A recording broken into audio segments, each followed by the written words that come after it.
By proceeding into the video, you are agreeing that you have read the disclaimer.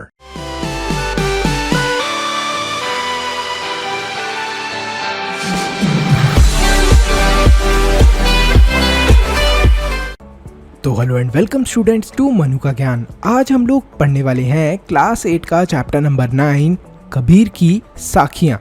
यहाँ पर कबीरदास जी कुछ important चीज़ें बताने की कोशिश कर रहे हैं, तो इन्हें समझ लेते हैं। जाति ना पूछो साध की, पूछ लीजिए ज्ञान, मोल करो तलवार का, पड़ा रहन दो म्यान। तो यहाँ पर कबीरदास जी क्या बताना चाह रहे हैं, अगर कोई ज्ञानी पर्सन है, सिद्ध मतलब कि कोई स्मार्ट इंसान है, बहुत ज़्यादा उसे नॉलेज है, तो आप उसकी जात पात के ऊपर मत जाओ। ये मत सोचो कि उसकी ऊंची जात है या फिर नीची जात है, क्योंकि पहले ज़माने में बहुत ही होता था कि जिन लोगों की ऊंची जात हुआ करती थी उन्हीं की बात सुनी जाती थी। तो यहाँ पर वो यही बता रहे हैं कि जाति वगैरह के ऊपर मत जाओ, ये देखो कि किसी भी इंसान के अंदर ज्ञान कितना है। दूसरी सेंटेंस के अंदर उन्होंने बताया है मोल करो तलवार का। तो यहाँ पर वो क्या बताना चाह रहे हैं कि जब भी हम लोग तलवार लेने जाते हैं तो हम लोग क्या करते हैं, तलवार का मोल करते हैं या फिर तलवार के कवर का मोल करते हैं। चलो लेट्स लीव दैट असाइड। अभी के एक एग्जांपल से लेते हैं। जब हम फ़ोन खरीदने के लिए जाते हैं तो आप किस चीज़ को देखते हो, किस चीज़ का प्राइस देखते हो, फ़ोन का प्राइस देखते हो या फिर फ़ोन के कवर का?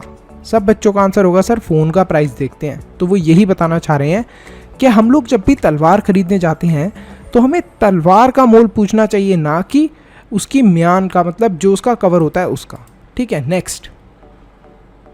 आवत गारी एक है, उलट हुई अनेक, कह कबीर नहीं उल्टिए वही एक की एक। तो यहाँ पर क्या बताना चाह रहे हैं कबीरदास जी, जब भी आपकी किसी से लड़ाई होती है या फिर आप उसको कुछ भी उल्टा बोलते हो, जैसे आपने अपने दोस्त को एक गाली दे दी, अब आपके दोस्त ने गुस्से में आपको भी रिप्लाई करा और उसने भी आपको एक और गाली दे दी।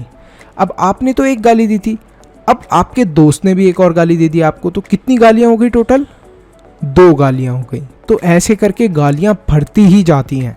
तो इसलिए अगर हम उलट के गाली में जवाब देंगे ही नहीं तो ये गालियाँ बढ़ेंगी ही नहीं।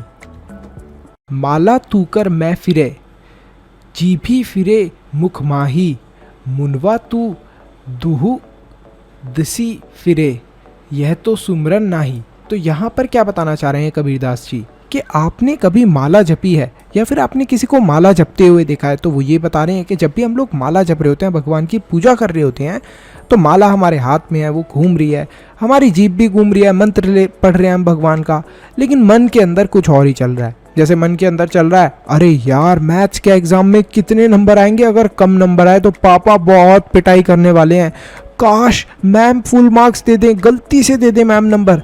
ये सारी चीज़ें हमारे दिमाग के अंदर चल रही होती हैं, जबकि हमें क्या करना चाहिए, भगवान के नाम के ऊपर या भगवान के ऊपर कॉन्सेंट्रेट करना चाहिए।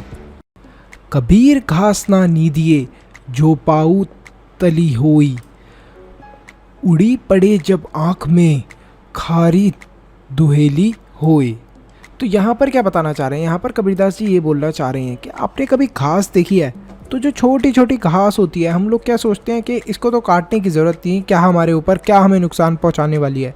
लेकिन उसी घास का एक छोटा सा तिनका अगर हमारी आँख के अंदर चले जाए तो वो हमारी बहुत बुरी हालत कर सकता है। तो यहाँ पर कबीरदास जी यही बताना चाह रहे हैं कि हमें कभी भी अपने से छोटों के ऊपर अत्याचार नहीं करना चाहिए और ना ही अपने से कम अपने दुश्मनों को समझना चाहिए।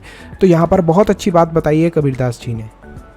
जग में बैरी कोई नहीं, जो मन शीतल होए, या आपा को डारी दे, दया करे सब कोई। तो यहाँ पर कबीर जी ये बताना चाह रहे हैं कि जिसका मन शीतल है, जैसे हमारे मन के अंदर क्या क्या चीज़ें आती है कि अरे यार मेरे दोस्त ने मुझे ये बोल दिया, अब तो मैं उससे ही बदला लूँगा, इन मैम ने मुझे कम नंबर दिए हैं, ज़रूर इनसे भी मैं बदला लूँगा। तो हमारे अंदर बदले की भावनाएं आती हैं, लड़ाई झगड़े की भावनाएं आती हैं। लेकिन जिसका दिमाग शांत है उसका कोई भी बैरी या फिर कोई भी दुश्मन नहीं हो सकता, ये बताना चाह रहे हैं कबीरदास जी।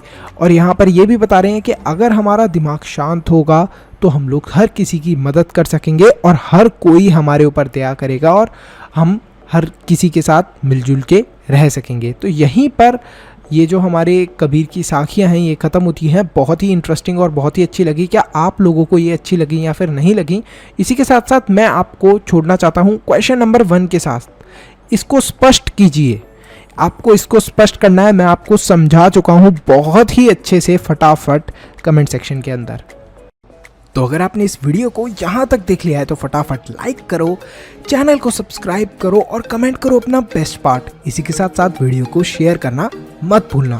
एक इम्पॉर्टेंट अनाउंसमेंट, अगर आप लोग चाहते हो कि हम लोग फ्यूचर में इसी तरीके से और भी वीडियोस बनाते रहें तो आप हमारे चैनल के मेंबर बन के हमें सपोर्ट कर सकते हो। अब मेंबर कैसे बनना है? सब्सक्राइब के साथ में जो ज्वाइन बटन है उस पर क्लिक करें और हमारे चैनल के मेंबर बन जाए। तो आप हमें सपोर्ट कर रहे हैं डायरेक्टली कि हम आगे फ्यूचर में ऐसे ही वीडियोस लाते रहें। तो thank you so much for watching this video. Stay happy, stay healthy, मनुष्य ज्ञान लेते रहो। Bye bye till then, see you in the next video.